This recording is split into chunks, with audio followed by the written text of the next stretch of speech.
This is the College Hockey News Insiders Podcast. Wilmer behind the back, spinorama, he scores! What a goal by Jeremy Wilmer! Discussion. Into the net with a shot, he scores! Owen Mike goes 4-2, Western Michigan. Opinion. Back into the near circle, fires, he scores! Hysteria here in Hockey Valley as Penn State upsets number 2 Minnesota. Special guests and your listener questions. The icing is waved and it's over! Western Michigan has won it.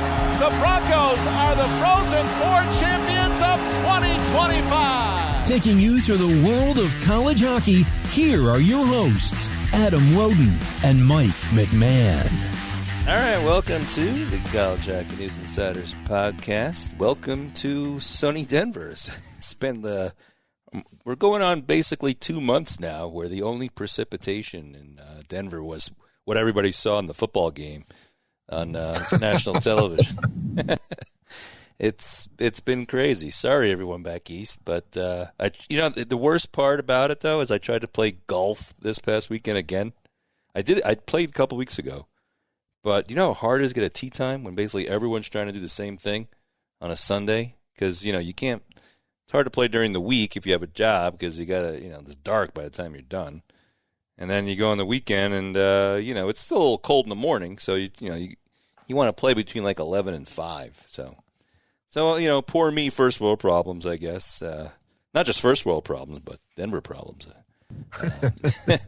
You guys still suffer. I don't have that issue right now. That's a shame.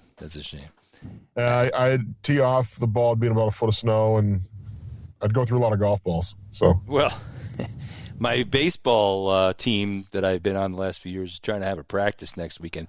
Might be a little chilly next weekend, but I don't know. I think we'll do it. But I don't suppose you guys are getting out to do that anytime soon. No. I know you have sons who play, so we're getting close. Like it's exciting for me around conference tournament time because not only are there college hockey playoff games, but I know we're getting closer to baseball. So like it's that middle of March, like nothing beats that middle to end of March for me because it's the best time of year.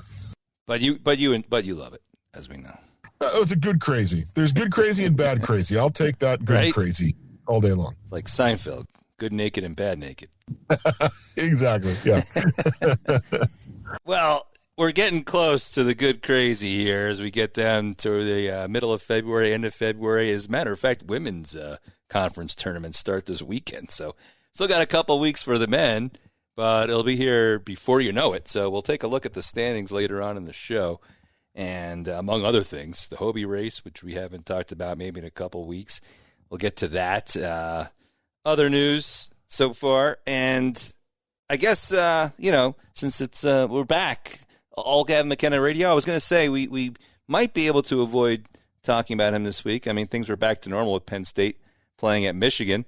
And, yeah, for the most part, it was fairly normal. I mean, Penn State has now gone winless in their last 4 games, but they're still at number 5 in the MPI, so it doesn't seem to be hurting them right now. But they lost, remember, they already were without Charlie Serrato, top-line player, and now Dane Dowiak, top-line center, apparently out for the rest of the year. So, I mean, Penn State, as far as I'm concerned, is very safe for the NCAAs. We have our probability matrix online, by the way, if you want to check it out.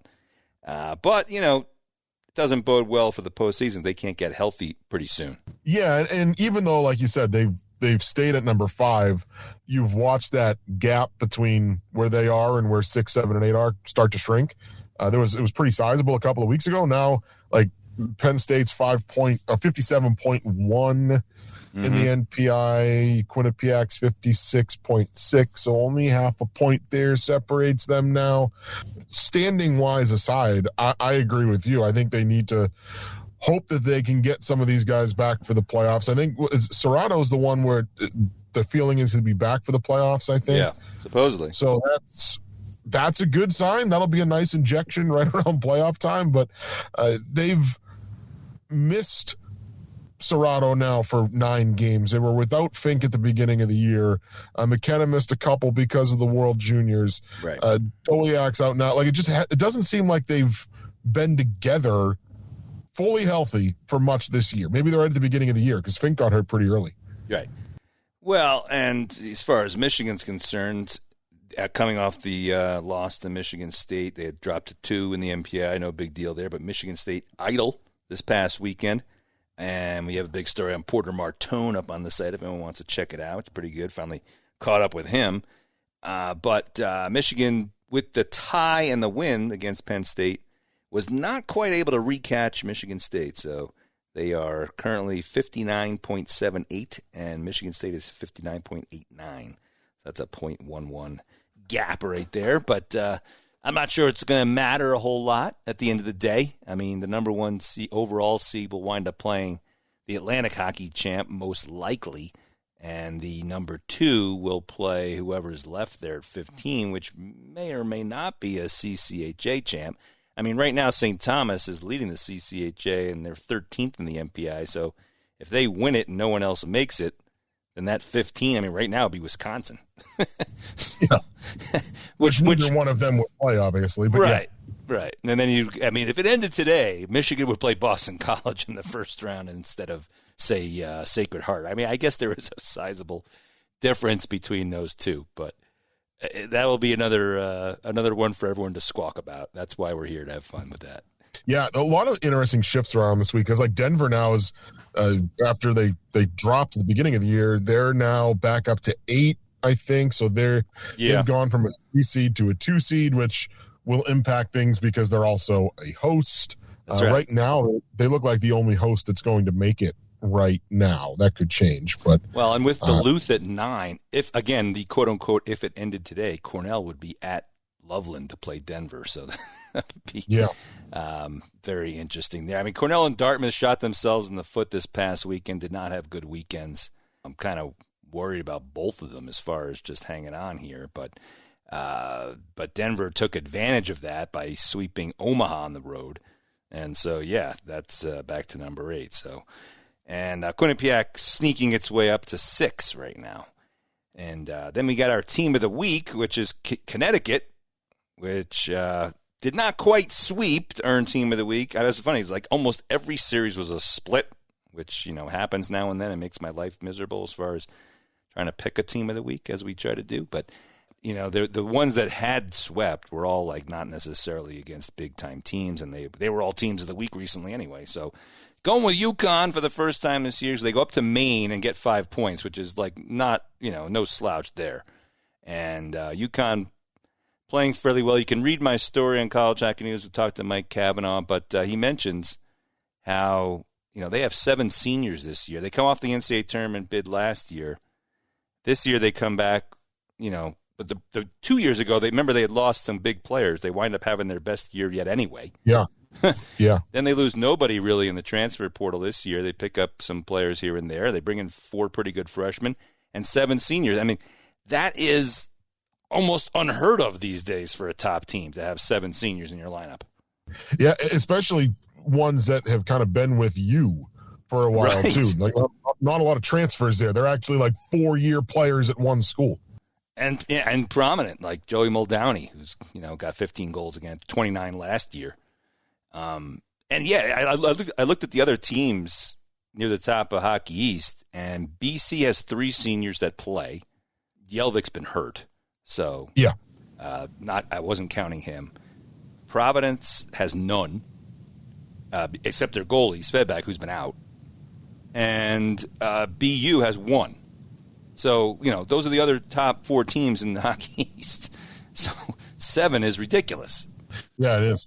Great for them. I mean, if they can figure that out going forward. I mean, every year it's going to change a lot, so who knows if that can be sustained. But, they brought in 5 freshmen this year, 4 playing a lot, and they have a big class next year. And, a lot of interesting stuff from Mike Cavanaugh that we'll talk about in our second segment. But as far as what else went on this past weekend, I mean, BU, again, everyone pretty much split. Providence, Northeastern split, which, but that's fine for Providence. But BU, New Hampshire, BU really needed to start getting on a roll. They lost the Bean Pop final. They lose to New Hampshire. Then they beat them on Saturday, but it's probably too little too late.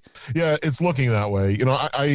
I was saying to somebody last week, I still think just with the nature of the Hockey East tournament now, especially if they finish in the top 4 or the top 5. If they somehow finish in the top 5 of the league standings, they are 3 wins away from making the NCAAs.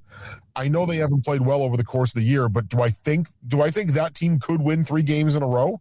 Yeah, I think they probably could. Yeah. So I think there's still a small chance they make the NCAAs, but it's going to have to be winning Hockey East. They're not going to get in an at-large picture. I think that's for sure at this point. But I'm having trouble completely writing them off because I do look at that roster and I go, all they got to win is 3 games. Like there's no more series in Hockey East. It's all single elimination. Like I know they're going to play some tough teams, but I think they could win 3 in a row. And if they do, it could disrupt a lot, especially with the nature of that Hockey East tournament being completely single elimination now. Yeah, absolutely. So, I mean, but I'm not going to hold my breath on it. I'll say that the way they've been playing all year. What's crazy is I looked at this afternoon.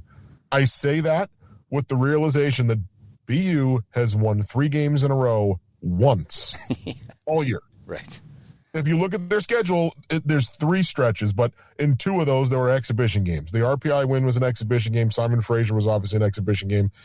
They beat Northeastern, Cornell, and Vermont November 22nd, 29th, and December 5th. That's the only time all year that they've won 3 games in a row. Yeah, I mean, earlier in the year, we were saying they can't put 2 good games together, and like this has happened to them in recent years, and then they get it together. Well, this year, they never really have gotten it together. No. So. Well, if anything, it got worse in January. In the early part of February. I mean, I really wanted Merrimack to be that team of the week there. I thought they might pull it out there on Saturday, but BC winds up winning the game 4-2, so they split as well. But Merrimack's been hot, and they looked pretty good this weekend. Yeah, they did. I mean, they're now 10-3-1 in their last 14 games. So they are, and they're another team that does not have a lot of seniors. There's only, I think Mark Hillier might be the only one, or the only one that plays a decent amount that I can think of off the top of my head. A lot of juniors. I can tell you that we don't have any. Hillier's listed as a grad. I mean, he's a grad. Yeah. Yeah. So I mean, he didn't play last year, so I guess he's senior eligibility wise, right? So. Yeah, he missed the entire year with an injury, but other than that, they're mostly freshmen and sophomores with some juniors sprinkled in there as well. So they found their stride here in the second half, and part of me was still even saying, like, well, they're beating some teams, but they're beating teams that aren't necessarily the strongest. If you look at how this run started for them, but as the opponents have gotten tougher, like they played BC really well this weekend and took 3 points, almost took more. And now the test, even though Maine's not as strong as BC right now, they still have to go up there this weekend, and that's never an easy place to play. Like, that's why UConn is the team of the week, because right. Maine is not an easy place to play. So we'll see how this week goes. Yeah, I mean, even Lowell, a team that is usually, pretty older and whatnot. I mean, they've got 3 seniors and a grad guy who play regularly. Again, Jay Ahern, but he's a transfer from Niagara, and so I mean that's really so. Again, UConn very much an outlier these days, and that's why they're able to do what they're doing right now. I mean, that between that and Muslick playing out of his mind. Oh, he's been great. 50 saves on Saturday, right? 50 saves in a tie. They lost in a shootout, or they won the shootout, actually. But shutouts the previous 2 games before that. Yeah, I mean, he's been tremendous in that. And obviously, they know losing Callum Tongue last year after he became like this phenom freshman for them in goal, right? And they split time, but then Tongue took over down the stretch, and then he signs out of the blue. He kind of signs a pro contract. You're like, oh, man. But Muslick has stepped up, so that's been huge, obviously. Let's bolt around the rest of the nation here, as we are wont to do. As I said, Michigan State having the weekend off. The only other series, again, Wisconsin splitting with Ohio State. We have a new story up on them as well as they try to get out of their doldrums here, as they've gone from 3 to 15 in the MPI over the last 6 weeks or so. So hanging on by a thread right now. And they're going to have to, the split did not help them that much, really, if at all. NCHC-wise, I mentioned Denver sweeping. That was a rarity.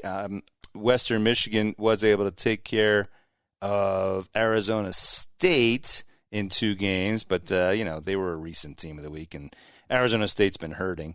CC and St. Cloud split, and then Miami, our good friends there. Now, again, they They got heavily outshot on Friday, like 42-12. Only lost 1-0. Drobak was just tremendous again. Talk about goalies. I mean, he's a freshman who's been on fire. And it's allowed Miami to help them stay in games. But then Saturday they come out, they take a 3-1 lead. They scored 3 goals in what was it? There was 2 were quick, and then 1 was later in the period. So after 2, they're up 3-1. Fortunately, they did wind up losing the lead. Late goal by Livanavage, and then they lost in overtime. But still, again, going up there and doing what they did, maybe moral victory. They don't want to hear about it, but I mean, I don't know. I guess it's a broken record at this point. Keep saying how Miami is, come a long way. It seems pretty obvious at this point. But that's just another, again, not a fluke. They go up there and really went toe-to-toe, even though the shots were wide in one of the games. I mean, it didn't look that way when I was watching the game. Yeah, it's crazy. We were saying last week this is going to be their first winning season since 14-15. This is the first time they've posted double-digit wins since 2019. On to the CCHA before we take a break here, because that is pretty wild. Look at the MPI right now. I mentioned St. Thomas, but then you got 4 teams between 16 and 19. Yeah, it's crazy. It's crazy. And, we're going to have a story up in here on Minnesota State pretty soon, because it's, they're fighting it out for home ice, but that's unusual for them. Even when the changeover happened from Mike Hastings to Luke Strand as head coach, they still managed to maintain a pretty high level of excellence there in the league. But, all these teams beating each other up right now, and Augustana had been battling for an NCAA bid. Now they've dropped down, and, Bowling Green has moved up, but then they couldn't win on Saturday. Augustana got the win there. If Bowling Green had swept, then you'd be really talking about something. And Michigan Tech has been coming along. They needed overtime, though, on Saturday. But it's still probably going to take winning the championship of the league tournament to make it, unless you're St. Thomas, which had the weekend off. But we'll talk more about them in a bit, because I want to talk about that conference on the other half, about when it comes to the Richter Award, which we're going to get into, since I am a voting member. But so let's take a break. We'll hear from Mike Cavanaugh, head coach of UConn, and we'll come right back.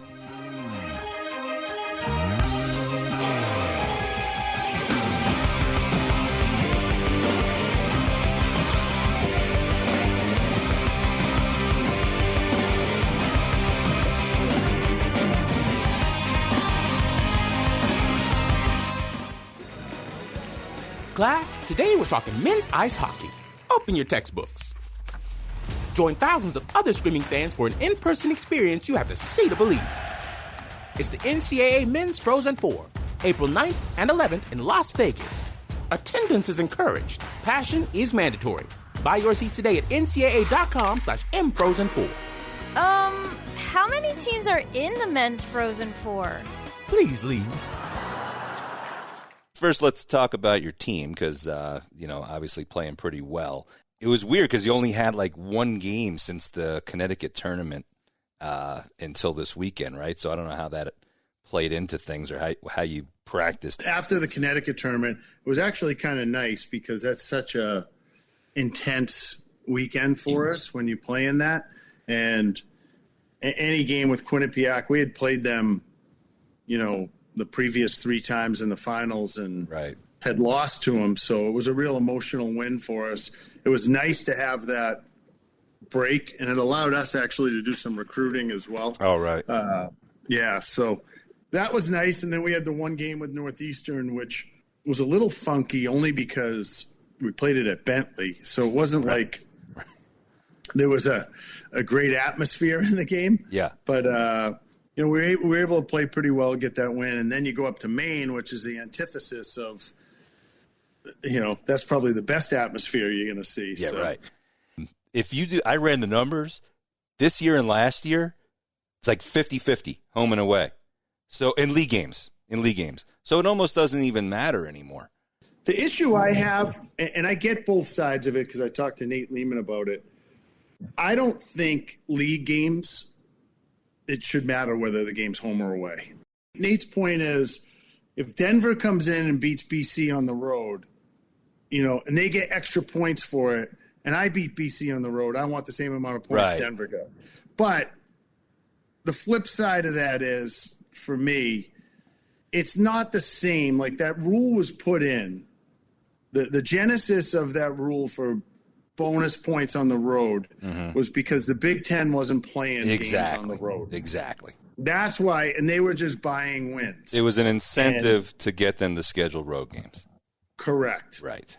So for the amount of times that might happen, I don't think that's going to affect. Yeah, well, I wish I had to ask Nate about that, because I just talked to him last week, because I would have told him, look, you get home and away in league games the same, so that shouldn't be a factor, really. It's for when you've got the non-league game where that's it. It's just the one day. Right. That's right. So plus when you run the numbers, like I said, I mean, it's 50-50 in league games nowadays for the last 2 years. So I guess my question is, can you think of any reason why that would be the case? Like, why all of a sudden is there no home ice advantage in league games? I think in league games, the familiarity of everybody's building, it's not, by the time your kids, I have 7 seniors. They don't fear going into anybody's building. They've played in them all a bunch, so it's not really an issue. It's just funny how it's only it used to be like 56% or so. Yeah. You know what I mean? There's always been seniors. I don't know. It's just, I don't know. Maybe kids are wired. I don't know. Maybe they're. But it's funny because it dovetails into the conversation I always have with David Carl about the regional stuff, where I'm always on the side of, well, it's a little unfair to the road team, and maybe it's not anymore. I don't know. Maybe it doesn't matter. Well, I think that would be my thing with the regional, and where I disagree with David Carl. What I'd like to do is I'd like to go to, I think we're at the point now where we have to go to 20 teams. Right. And then first 12 get a bye, and then 13, plays 20. They have playing games. Right. And then I think you should have 2 regional sites. I think there's ways to fix the current system without completely going, on campus sites. Because we used to have 6 teams at one site. Like, there used to only be 2 regional sites. Right. When there were 12 teams in the tournament.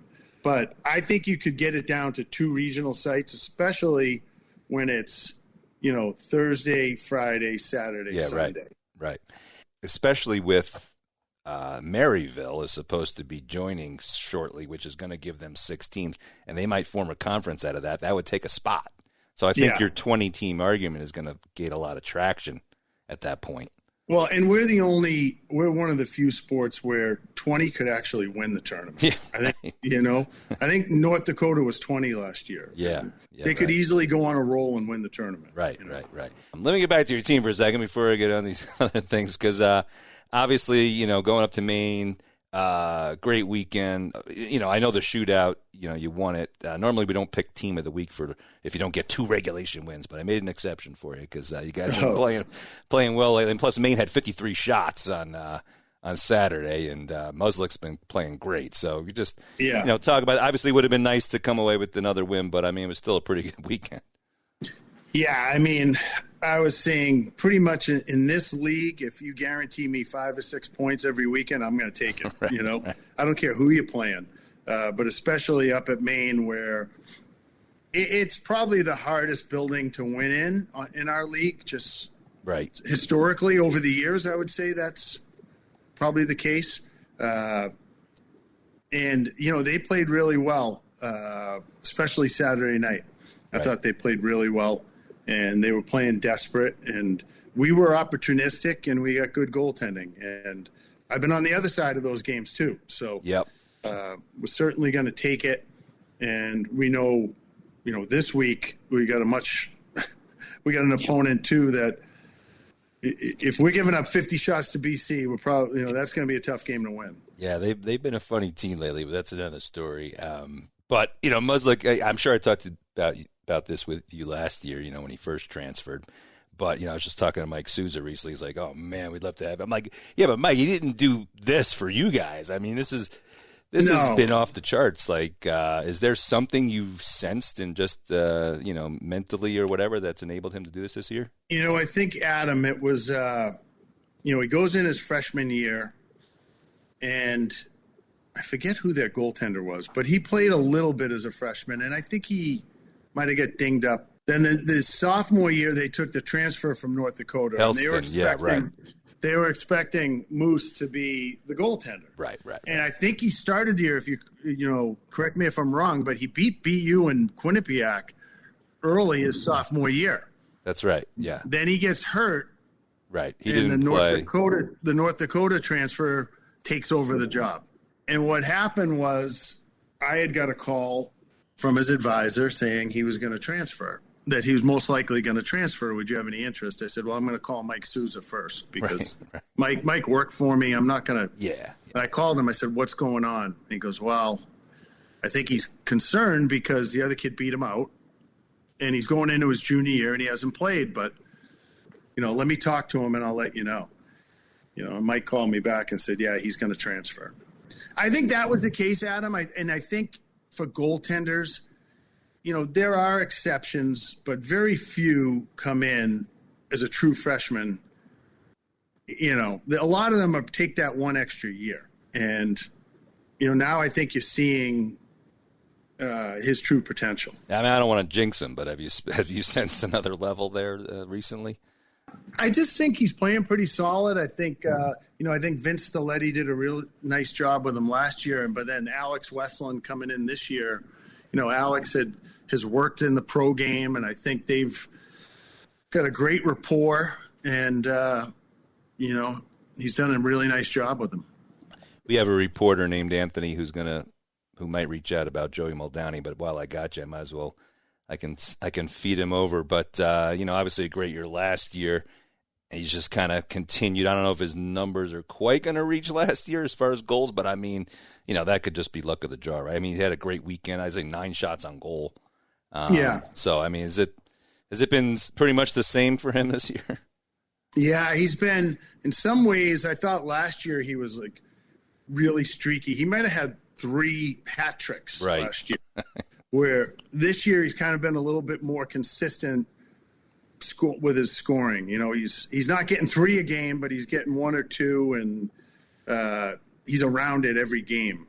So I've been really happy with his consistency. And when I look at, so like I said, I can't see every game, unfortunately, but sometimes I look at time on ice to see, how he's playing, and him and Tattle are basically your top forwards as far as that's concerned. So yeah, he's playing on all situations? All situations, the 2 of them, yeah. I mean, Richard's also a very good player, but he just doesn't kill penalties.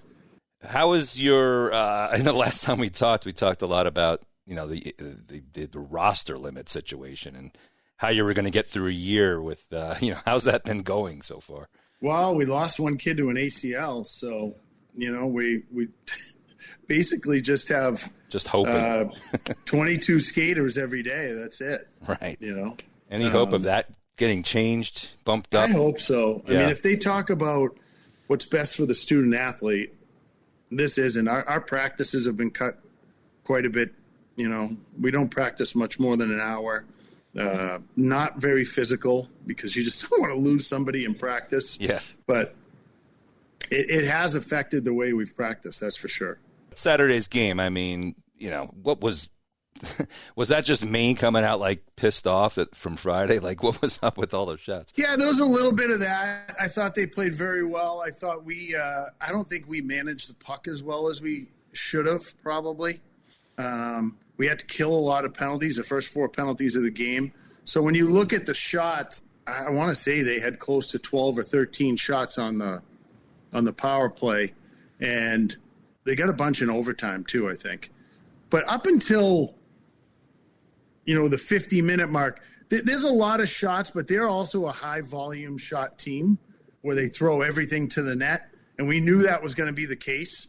However, they did. They played a desperate brand of hockey. I thought they had us on our heels at times, but we were opportunistic and had our chances as well. Well, and you guys are, again, I don't want to jinx anything, but 12th in the MPI, which, I think the whole league is sort of teetering right now just because early in the year, I know you guys had, you lost to CC, you lost, split with those weekend Ohio State So, I mean, that's, I guess, made it a little more precarious than it otherwise would have been. I mean, for a second-place team in Hockey East. So, you know, I guess you just got to win your game. I know you're going to tell me, the coach, that you just got to win your games, but it's, I guess, a little unfortunate that it's that close, given how well you played lately. Yeah, just, hey, that is what it is. The one piece I don't like about the NPI is I feel like we've gone back to where it was just the RPI. Yeah, it's basically. You know? Basically, and the fact that we don't have head-to-head's not an issue is a problem with me.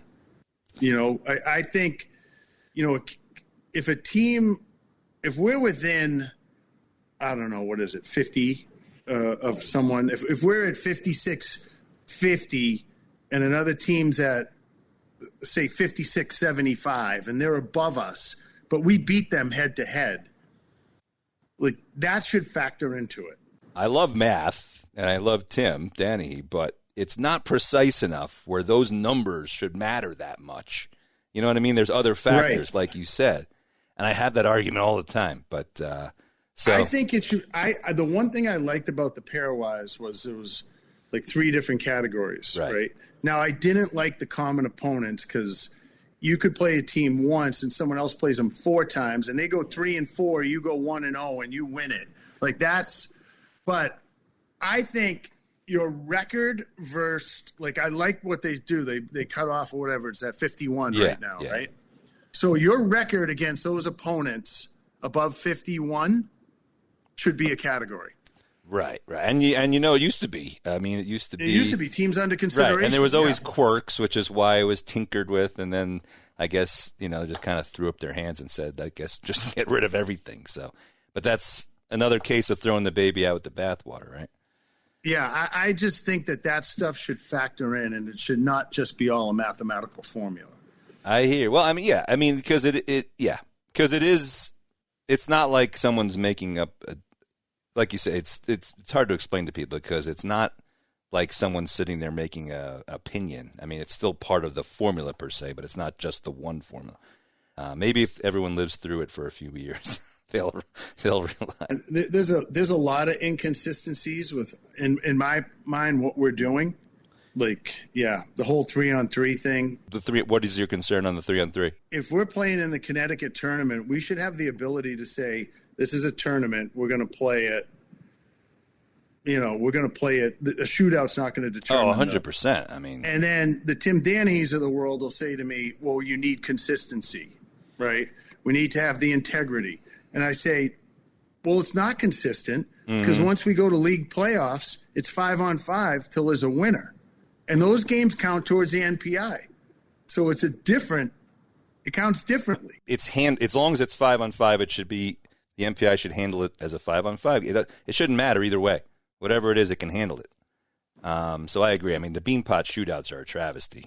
You know, those stupid, ridiculous. I've said that for years, but no one seems to have any stomach to get that fixed. So I don't know why. I'd love to chat with you all day, but I know we're all busy. So I want to make sure I get to some of the other stuff. I'm going to put it this way, and you just handle it however you want. It's like this is poaching season. It feels like, you know what I mean? Like February seems to be about the time where advisors start, which is sad because they changed the transfer portal rule to be like after the Frozen Four, but I don't think that makes one bit of difference because advisors are starting to call coaches in like January or maybe earlier. You tell me. So tell me what you can say and not say, but I'm curious to know how you're handling it. Yeah, I've gone back and forth. I think that the transfer rule is actually, there's probably more benefits to it than the one-time transfer rule in my mind. Right. I think it should be a one-time transfer. And I think that there's a benefit for it, you know, if a kid gets cut or if a coach leaves. I don't like the fact that, teams, it's just, listen, it's the reality of it. And everybody's going to run their program the way they want to run it. But a lot of times, if you see a high-profile kid go into the transfer portal, that's already done. Yeah. Like, that kid is already knowing where he's going. And especially if you see, like, the other thing I do not agree with, they should not be allowed to say do not contact. If you're going in the transfer portal, if you got to take 35 calls, you got to take 35 calls. That's part of issue, you know? Right. But that wouldn't be till after the Frozen Four anyway. And like you said, a lot of this stuff is being worked out. Yeah, but the do not contact to me is a dead giveaway that this thing's already done. Everyone gets away with it because the advisors handle it, right? So, yeah, listen, you can blame the advisors all you want, and I don't think that's fair because the advisor works for the player. If the player doesn't want this happening, he's not telling his advisor to go out there and start shopping me around. So I'm not going to blame the advisors. Without naming names then, I mean, how rampant is it or not that if, like, teams are secretly, you know, they see a player in a game and they, you know, wink at him or something. I mean, is that happening?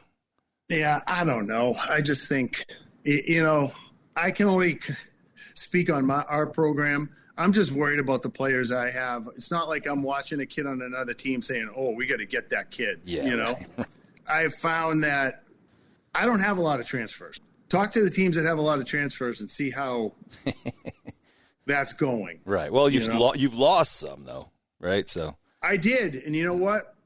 We wound up having a better year the following year. So it is what it is to me. If I'm going to run the program how I've always run the program, and if kids don't want to be here, then they don't have to be here. Yeah. No, I mean, and that's what a lot of coaches say. And I don't know, how do I put it? Like, there's a mentality. Players kind of, they don't even think they're doing anything wrong these days. They're just always looking for a better, you know, the movement to them is not a big deal. So I don't know, like if you have coaches who are upsetting the apple cart, yeah, I mean, it's easy to say like, oh, well, they just didn't want to be here. But I mean, you know, maybe if they were never contacted and pushed, you know, they would have stayed. I don't know. So maybe, but again, I got to put that on the player. Yeah. It's just like saying, you know, a high school kid gets drunk and he comes home. Well, no one forced the beer down your throat. Don't blame it on the people who gave you the beer. Like, you had the choice of whether you wanted to drink it or not. So, I don't know. Duluth lost a lot of guys last year too, right? That's true. They're having a pretty good year. You know, like I said, we lost a lot of guys 2 years ago. We had the best year we've ever had in this program the following year. It is crazy with no rules. I mean, essentially the NCAA is throwing up their hands on this stuff, though. It just doesn't matter anymore, you know. At this point. So. You know, I get a kick out of like, all right, you know, you can only spend $40 on a recruit, really? But we can give them $1 million to come here, and we can only spend $40 on the. Yeah. All right, you know. I know, it's funny. I'm going to go on the road and meet a kid for lunch, and I'm going to ask him to pay when I can give him $500,000. Right. Like, come on, what are we doing? It's funny because I'm not even getting into the money stuff at this point because I feel like the transfer stuff is like more of a problem, so to speak. You know, I mean, the money stuff is hard for some of the smaller schools for sure. It's hard for everybody, Adam, and it's not sustainable. That's where, if I have an issue with the advisors, it's the money stuff. Oh, really? Because they're trying to drive the price up on players because I think they're getting a piece of it. Sure. I've walked away from kids who are trying to create a bidding war. I said, go there. I'm not going to play that game. I think there should be in college. This is what I would do if I was commissioner of college hockey. No, there would be like a rookie salary cap. Like right. You can't pay a kid more than X to come. Now you can pay him what you want to keep him, but not to come.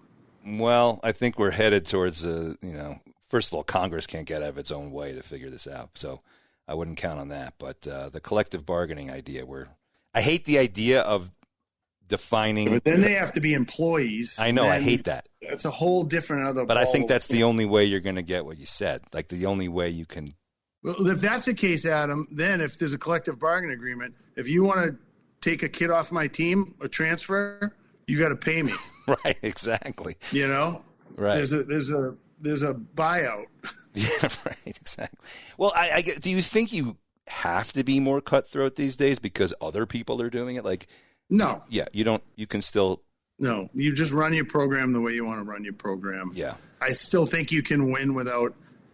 And listen, I don't blame the kids. I blame the adults. I blame the talking heads on ESPN who are saying these kids are getting exploited. I mean, don't get me started. Where are they getting exploited? a free education, I'm paying for my kid to go to Michigan. It's $80,000 a year. It's that's 160 after taxes, Yeah, so, I mean, unfortunately, I'm even lower down the totem pole than you are, so no one's listening to me, and no one's listening to you either on that, but I completely agree. But my thing is this, that's great. Like, I think they changed the rule for the better. Mm-hmm. Like, the kids can get paid, but they're already getting paid by the college. I know. Like, they're getting a free education. They're getting trainers. They're getting gear. They're getting all sorts of stuff, right? If you are Arch Manning and you can go get a Chipotle deal, have at it. Right. Like, go get your own deals. It shouldn't be incumbent on me to have to go get you more money. And I get offended. Like, I'm not even a coach, but I get offended because I know you guys. And, 99% of coaches I've ever dealt with are great guys and mean well and really, love their players. I'm sure there's always been the occasional jerk out there who, treated their players badly. But it's so rare. And the idea that, like, the coaches are making money off the backs of, these exploited players and ADs are getting, it's like so ridiculous to me. So, How much money is Jeff Bezos making off the truck drivers, right. for Amazon? Jeff Bezos just cut the entire Washington Post sports department. He could have paid them. Really? He could have paid them with pocket change. Again, don't get me started, but I want to make sure. Okay, I think I got almost everything now. But I mean, I guess my other last question on that. Again, we could, I'm sure these topics are like never ending, right? We could spend days and months talking about it. But are you in a situation now? Maybe not just you, but like, is everybody in a situation where you've got to recruit your own team at this point? Like right now, do you need to know right now if they're coming back for next year? No. Yeah. No. I mean, I'm not really worried about that right now. Like you said, I went through it 2 years ago. I got blindsided a little bit, and it worked out. Everything happens for a reason, and we were able to survive. My thing is, if kids don't want to be here, then they don't have to be here, and they can leave. I want kids that want to be here. Now, the majority of the kids that are here do want to be here. So, but you want to know, right? Because you said you were recruiting recently. On obviously you're always recruiting, but I mean, you had the week off, and so you want to know who's coming back and who isn't, right? So you do, but I don't like some guys might turn pro. Yeah, they're 50-50 on whether they're going to turn pro. So listen, we're all recruiting. I used to be philosophically opposed to over-recruiting, but now I think that's just part of the game. It's not necessarily over-recruiting and so I can cut kids, but it's over-recruiting, saying to a kid, I might bring you in this year, I might bring you in next year. But I think if you're honest with them, that's okay, right? Yeah. Because it's when you promise things that that don't happen that they get pissed, rightly so. Yeah, and unfortunately, though, and I've been guilty of it, I've had to let some kids go because I didn't know the CHL was going to open. And when that opened, there are kids out there now that are better than kids I had. And if you want to fall behind, you can keep those kids, but. Well, hopefully that it'll catch up now. I think so. Yeah. And I noticed, I don't know how accurate this always is, but, we get it from elite prospects and whatnot where they list your recruits for the, 27 is basically all major junior guys on your list. So is that fairly accurate? Yeah. I mean, I think we got a couple kids in the USHL. Yeah. But I think we have 2, maybe 3 kids in the USHL we'll probably bring in next year. But the majority, I mean, that's the way it's going to go. I've gone to maybe 4 prep school games all year long. It's kind of sad, actually. Yeah, they're 3 years away now, They're going to have to go play junior hockey somewhere. Yeah, that's just the way it's gone. I mean, it's kind of a little bit sad for the prep schools, I guess, but what are you going to do? I haven't gone to a BC Junior League game. It's crazy. It's funny to me how fast it changed. You know what I mean? Because we didn't know what was going to happen with the CHL, and then all of a sudden, okay, it's just the league we're recruiting in now, Yeah. So it's a fun time of the year. I always tell my players when I leave practice and it's light out, I know playoffs are right around the corner. That's the funny thing is, like, it's hard because I want to talk about all these issues, but I love watching the games and I love the intrigue of the season. And it's like, okay, we've got to deal with these things too. I try not to get too distracted by it, but I got to talk about it. So. Yeah, I'll talk about it anytime you want. Yeah. So if you want to get a panel, I'm on it. I'll do it. It was a 3-day retreat somewhere. I just wish that whatever we decided someone would listen to. So, I'm hoping at some point they get. I do think every sport's going to become autonomous. And we have one. I want a commissioner of officials for all of college hockey. I think our guy's phenomenal. But I know now that Frankie Cole is stepping down, like one person has to be the voice for all of college hockey. There shouldn't be separate, leagues are called differently. I think that's got to be done. And I think we need a commissioner to kind of galvanize everybody. Yeah, that would be awesome. Believe me, I volunteer for that position. But yeah. But, the NCAA is not necessarily set up that way. I mean, it can be. Maybe, like you said, if it's autonomous, maybe there can be a way to do that. Frank was like the supervisor for NCAA games, but he didn't really have any authority over the leagues, right? I mean, I always argued that he should. If you want the NCAA tournament called one way, it shouldn't be called differently during the season, So I hear you. Just put it on the list of things that we love to change the world. But I know. I mean, just to end on a more upbeat note, you watching Tage Thompson in the Olympics? Yeah. Well, I didn't. I got to see a little bit yesterday. I saw his goal yesterday. But yeah, I was obviously very proud of him, and he's the first hockey Olympian that we've had here, and I've just loved watching where his career's gone for sure. The way that he's kind of taken off, obviously it was good for you guys, but you don't know what's going to translate to, right? NHL wise, so. No, it's been great. It's been fun to watch. Yeah. So you got any predictions then on how that's? I mean, U.S. has got to play Sweden in that play, which was just crazy. After all that, thanks a lot. I know. We were just talking about that as a staff, right? Yeah, it's not going to be. Well, easy. They're going to have to beat him at some point. Yeah, true. Well, listen, I appreciate kind of all over the map with this stuff. Unfortunately, we're not going to solve anything, but. I appreciate your thoughts, and good luck. I hope to see you in March and April. All right. Good luck. That sounds great. All right. See you. All right.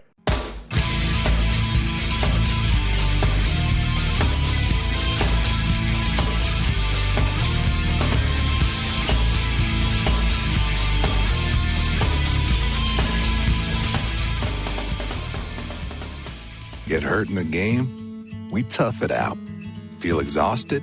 We push on. Feeling down? We pull ourselves up by the bootstraps. But there are times when bootstraps aren't enough. When stress gets to us and we need to talk to someone about what we're really going through. So we're going to reach out, because sometimes mental health is not a one-person job. Visit loveyourmindtoday.org. That's loveyourmindtoday.org. Brought to you by the Huntsman Mental Health Institute and the Ad Council. All right, here we go. We are back. After that was Mike Cavanaugh, head coach at UConn. And, man, we talked a little bit about his team and a lot about all the other stuff. But, again, we talk. I tend to throw these questions out to all the coaches I talk to, but few of them go on in many different directions, in as many different directions as Mike Cavanaugh does. And so it's always great to talk to him. I mean, it's I don't think there's anything that controversial, but, interesting thoughts about, putting his team together. Because I asked him, like I said, 7 seniors we talked about earlier, but, is this the time of year, and I've been calling it like poaching season, right? Like, is this the time of year you're starting to hear all these advisors calling around and seeing whether players are going to go next year? And, I mean, I'm sure that's happening. And do you have to start re-recruiting your own team? I know you wrote about that last week. Is this the time when you got to really start to know, what's the deal? He said for him, he's not worrying that much about it, that he hasn't looked at it that way yet, but what he added was that he used to be sort of morally against over recruiting, and now you kind of have to. Yeah, you do. You know what I mean? And I get it, but I think as long as you're honest with the guys, I don't think it's a problem. I think if you tell 12 guys they're all going to be your top line center next year, I think that's a problem. But, sure. But, as long as you tell them, hey, this is the survival of the fittest nowadays, because it's going both ways. You know what I mean? Before, you could say it was shady if a coach did that to a kid, because if a kid came in and then had no options, that was not nice, or you know what I mean. But now with players essentially having the free will to do whatever the heck they want, then you've got to. And it goes both ways. So I don't have a problem with it. It's just kind of unfortunate that's the way it's progressed. You know what I mean? But you see these recruit lists from, like, the major sites, Elite Prospects, which we have a deal with to import what they have, and Heisenberg's site, if anyone's unfamiliar with that, has been doing the recruiting lists for a long time. And there's just like 20 guys like on like a bunch of teams' lists. But, I get it. I can understand the position that he's coming from, too, saying he doesn't really worry about that portal stuff just yet. I think part of that is because of the facility that they have now and the resources that they have now. Yeah. If this were 5 years ago and they were still busing the Hartford Civic Center for every game and had, a practice rink basically on campus and that was it, they might be more apt to lose players. Like I look at UConn now with the resources they have, the money they have, with the new facility on campus. Like, they're a team that's probably less likely to lose guys than some of the other teams in their league that have older facilities and don't have the resources that UConn has. Yeah, certainly the Atlantic hockey schools and some of the CCHA schools too. So it's almost, I wonder, like, is it easier for them to keep guys now than it would have been 10 years ago? I think that's true. And I think it's probably tiered. Like, there's probably some teams that traditionally lose their best players that are trying to figure out now what's going on. And some of the teams that don't traditionally have that happen to them, maybe they don't have to worry about the portal until a little bit later. You always hear the whispers about how certain teams are trying to poach players and whatnot. And, nowadays it's like a free-for-all. I mean, the NCAA doesn't do anything about it, but I mean, technically you're still not supposed to, and advisors kind of do it, they do it for them. But, he basically said, like, you got to, if that's how it goes, then that's how it goes. I mean, and you hear a lot of coaches say this, like, if a player doesn't want to be here, then I don't want him, right? And that's a great way to look at it in the past.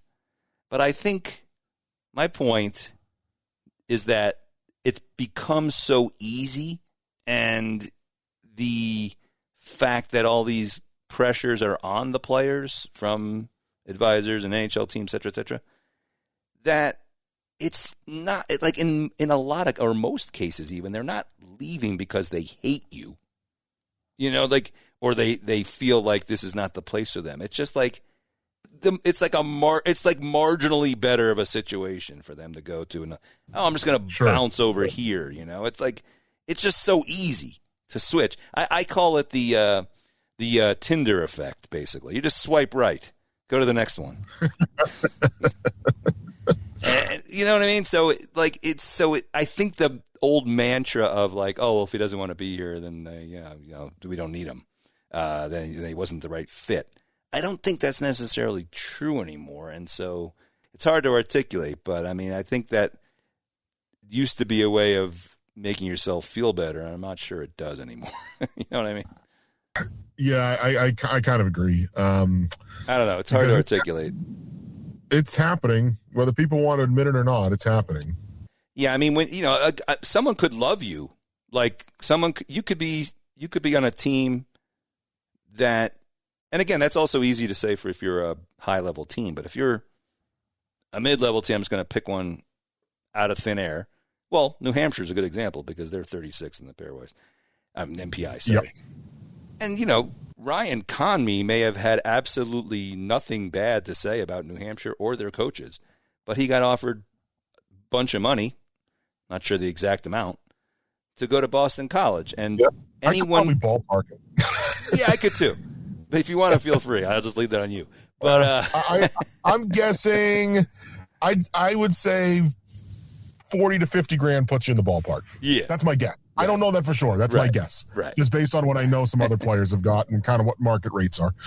Yeah, and I'm just saying, like, and people can talk to the cows come home about how, money doesn't matter and whatnot, or, that's not the primary factor. But come on, if all things being equal and Boston College offers me $50K, well, I'm going to go. I didn't know they're also a better team.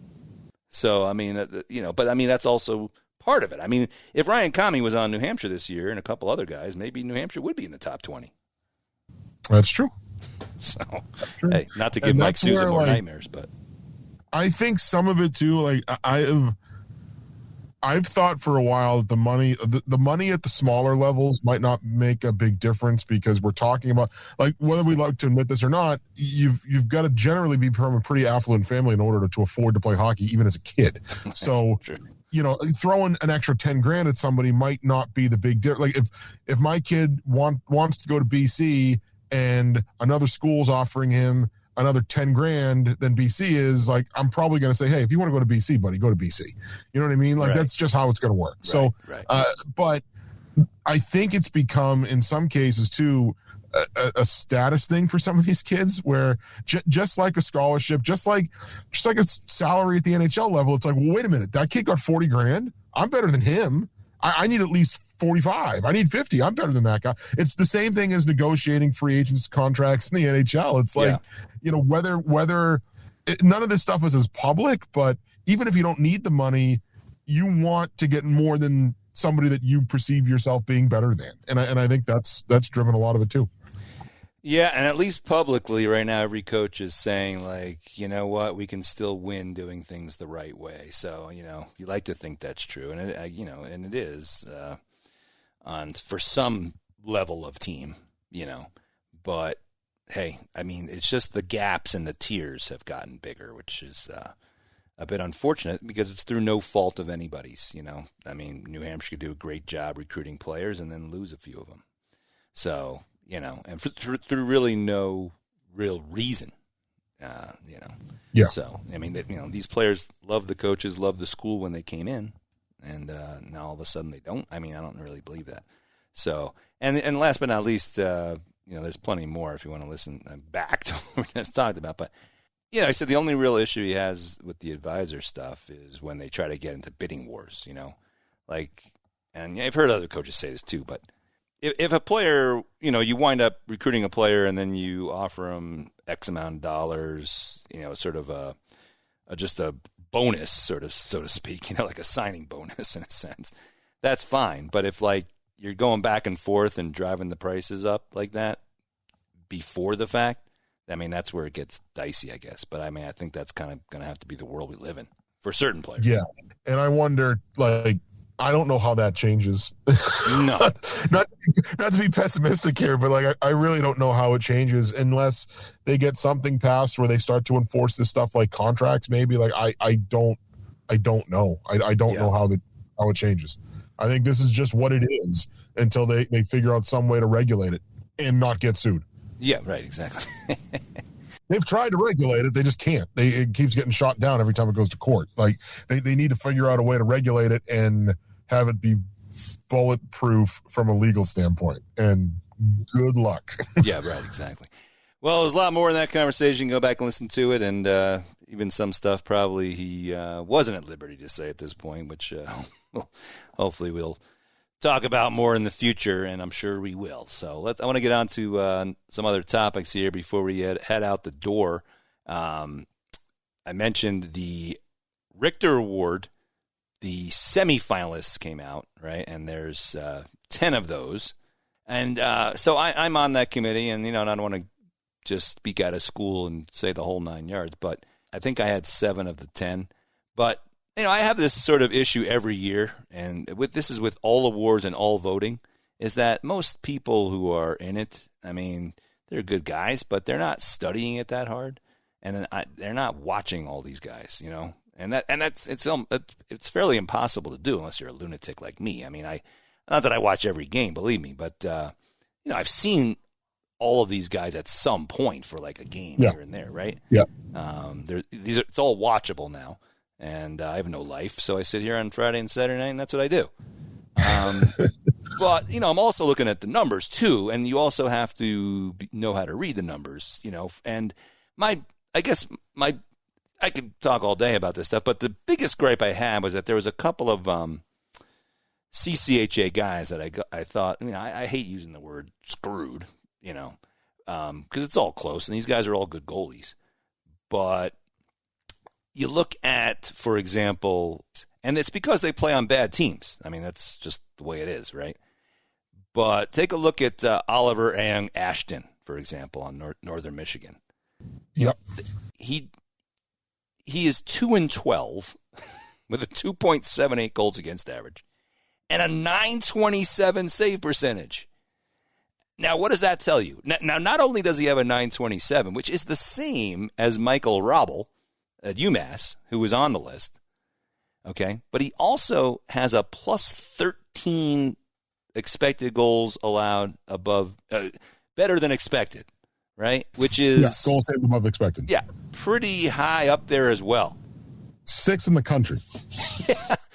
Yeah, and it just shows you, like, they are allowing a ton of high danger shots, a ton of shots in general, and the kid's standing on his head, and he still allows 4 goals. So I just thought, like, look, if we're judging the goalie and not the team, then he should be up there. I mean, I thought it'd be, and especially because they're not going to win anything else, and it's nice to reward that. Now, he'll probably won't be there next year, given all we just talked about. But now the other one, to bring it all around. Yeah. The other one was Rourke Appleby on Lake Superior, who was in a similar boat. He's 8-15-1, 2.76, and a 919 save percentage. I'm actually pretty sure that was higher than that at the time. He played Michigan Tech this past weekend and allowed 7 goals in the 2 games. So I think that save percentage dipped below. It was like 923 or something before that. But, I mean, that's just another, CCHA. Again, now Josh Kotai thankfully did make it. I mean, he's been great for Augustine. I believe he leads the country in saves above expected. He does, 23.5. Which is just bonkers. And Muslick, who we talked about earlier, is second on that list. So anyway, I just, I wish people would look at all the factors, and not just mail it in, and certainly don't look at wins and losses. Yeah, it's been a battle for a while, right? Yeah, this is I agree. I think that you've got that goal save above expected number is a big one for me because, like you said, it takes into account a ton of things, including shot quality that they face and everything else. Also, you can break that up if you want to over goal save above expected per 60 minutes. Mm-hmm. And the goaltender from Northern Michigan, number 1 in the country in that category. So, well, that's right. I mean, because he's only played 16 games because he was hurt for a bit. And I should have mentioned that earlier, but you're right. I mean, 13.5, having only played 16 games is nuts. I mean, Kotai's played almost twice as many games. Yeah. Yeah, I mean, it's just really, really bonkers. So, I mean, it would have been nice to throw him a bone. Now, if you look at our Hobie tracker, the top goaltenders there are really no surprise, I guess. Muslick and Augustine are kind of neck and neck for the middle of the Hobie race, with Lawton Zaker at Northeastern in 9th place. So if you go to the Hobie tracker on our site, you'll see that. And Kotai is at 16, which I haven't dived far enough into numbers to know why he's that much away from Muslick and Augustine, but he is. There's got to be a reason. So there's my Rick Duran. And who would I pick if it was today? I mean, I don't know. I think it's pretty close between Muslick and Augustine. It's going to see what happens the rest of the way here. You know what I mean? Yep. Yeah, because, I mean, of course, you got to look at, like, strength of opponent and stuff like that as well. So which our Hobie tracker does take into account. Which which could be the separation for, like, between them and Kotai, for example. But I would go with one of those two guys. I don't know which one I would go with. I think it's really close, but I would go with one of those two guys, too. Yeah. All right, so as far as the actual Hobie itself, if you check out our Hobie tracker, Eric Polkamp has edged into the lead. And, I've talked, I'm not cooking the books, I swear.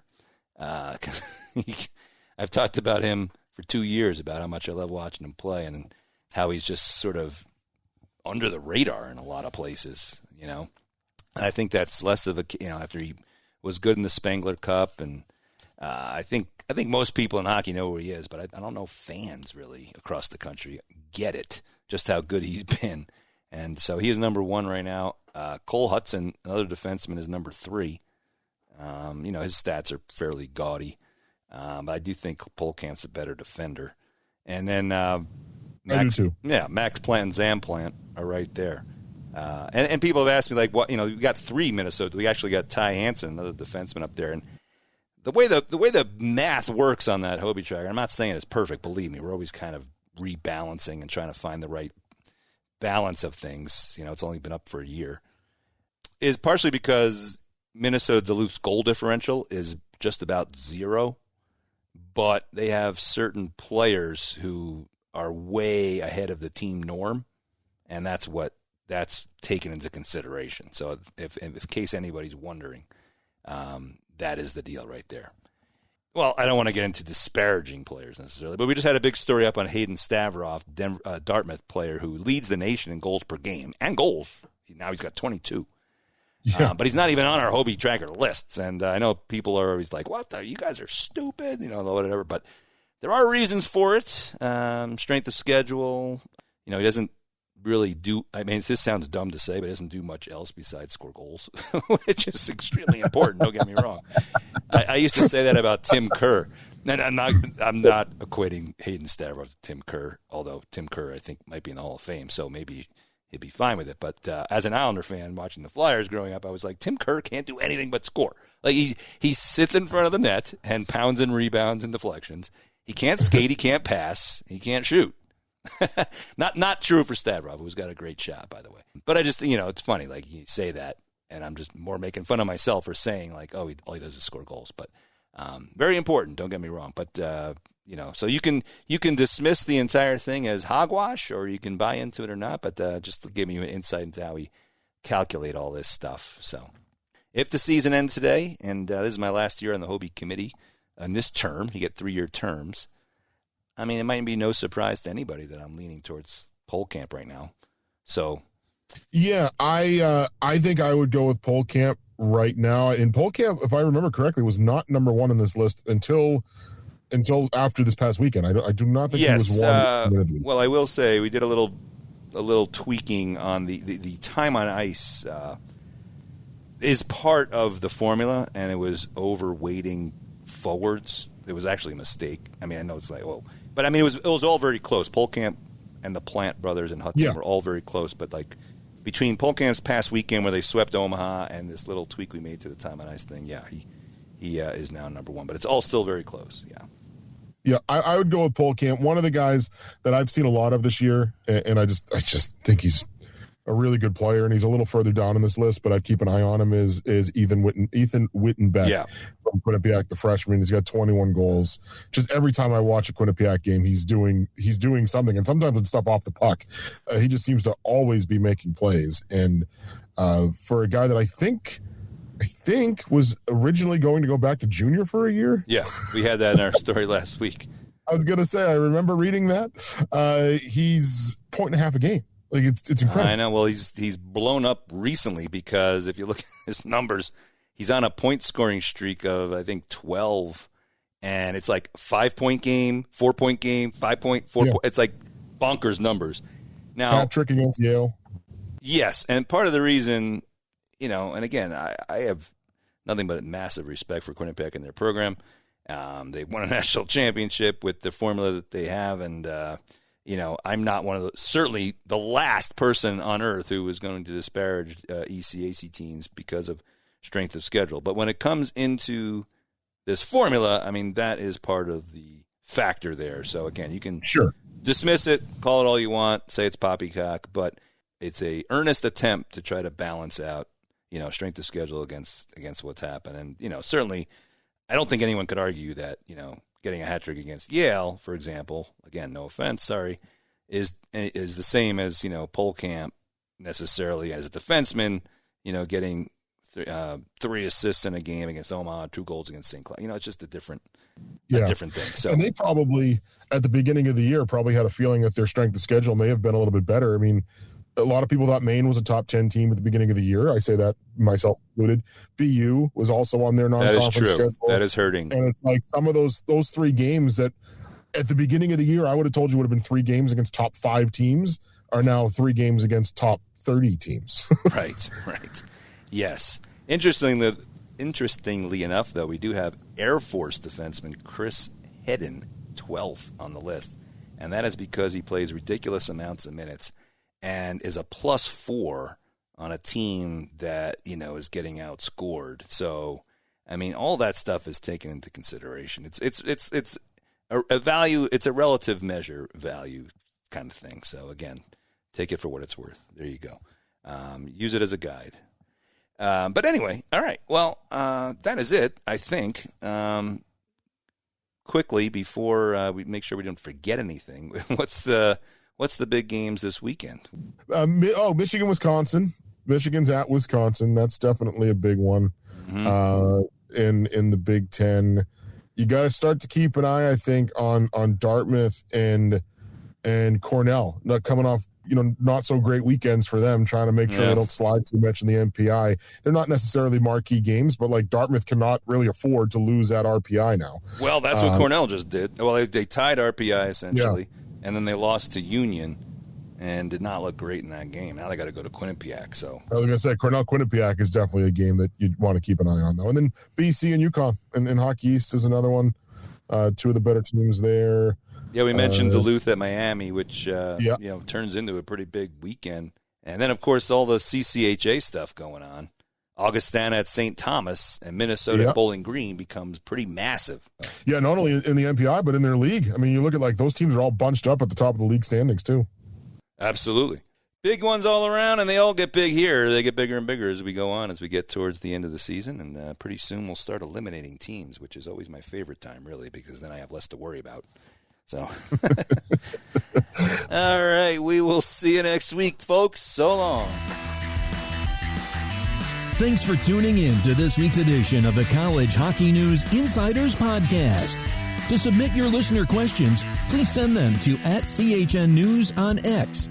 And for the best college hockey content around, including features, the CHN Team of the Week, stats, rankings, and so much more, visit us at collegehockeynews.com. Until next time, we hope you enjoy all of this week's great on-ice action, and we'll be back to break it down on our next edition. For Adam Woden and Mike McMahon, this has been the College Hockey News Insiders Podcast.